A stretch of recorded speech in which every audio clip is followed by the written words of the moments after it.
Bonjour à tous, c'est l'heure de notre quotidienne Quintet Flash. On prend la direction ce dimanche de l'hippodrome d'Auteuil à l'occasion du prix André Adel. On va évoluer sur 3700 mètres, ce sera du steeple et sans plus attendre nos bases avec le numéro 6, Ephedrine, qui n'a plus à faire ses preuves sur cette piste et qui s'est déjà placée sur le parcours. Elle va être montée sur sa course de rentrée où elle a quelque peu déçu François Nicole, mais cette fois-ci il l'a travaillé, elle devrait logiquement répondre présente. Le numéro 3, Philippe, un modèle de régularité qui s'est déjà placé à ce niveau et qui s'est déjà imposé sur le steeple d'Auteuil. Sa forme est sûre, il va falloir compter avec lui. Attention, numéro 9, Félissa, qui n'a jamais conclu plus loin que 4e depuis ses débuts en compétition. Alors elle aura contre elle de débuter sur l'hippodrome d'Auteuil, mais attention, c'est une Nicole, si elle y vient, c'est qu'elle est prête.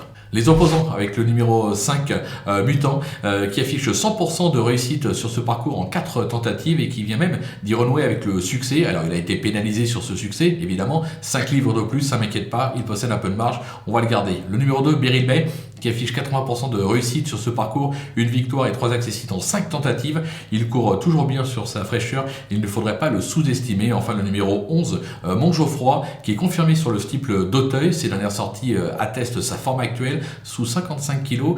Il va falloir également compter avec lui. Le coup de poker, ce sera le numéro 15, Here He Come, qui tarde à se montrer sous son meilleur jour, et pourtant le potentiel est là, j'en suis persuadé. Il est très bien engagé en bas de tableau, je pense qu'il peut profiter de cette course pour se révéler pleinement. Les outsiders avec le numéro 7, Le Grand Vert, qui vient de chuter pour sa rentrée alors qu'il n'était pas battu pour une place.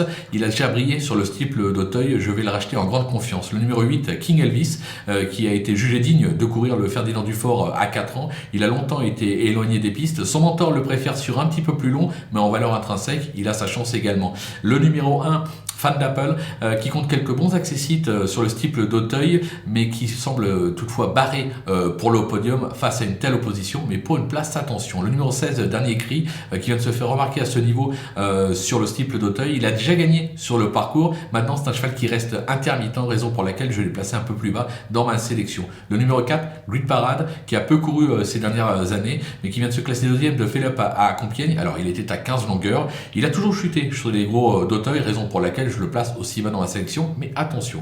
Et enfin le 10, Accentus. Alors Accentus, on le connaît par cœur, deuxième du président en 2018, quatrième en 2019. Il vient d'effectuer sa rentrée après 2 ans d'absence. Il risque de manquer de compétition, mais son mentor nous dit attention, pour une place, on ne peut pas l'écarter. C'est vrai qu'en valeur intrinsèque, il a tout à fait le droit d'être à l'arrivée et même de s'imposer dans cette épreuve. On va dire plutôt une place pour dimanche.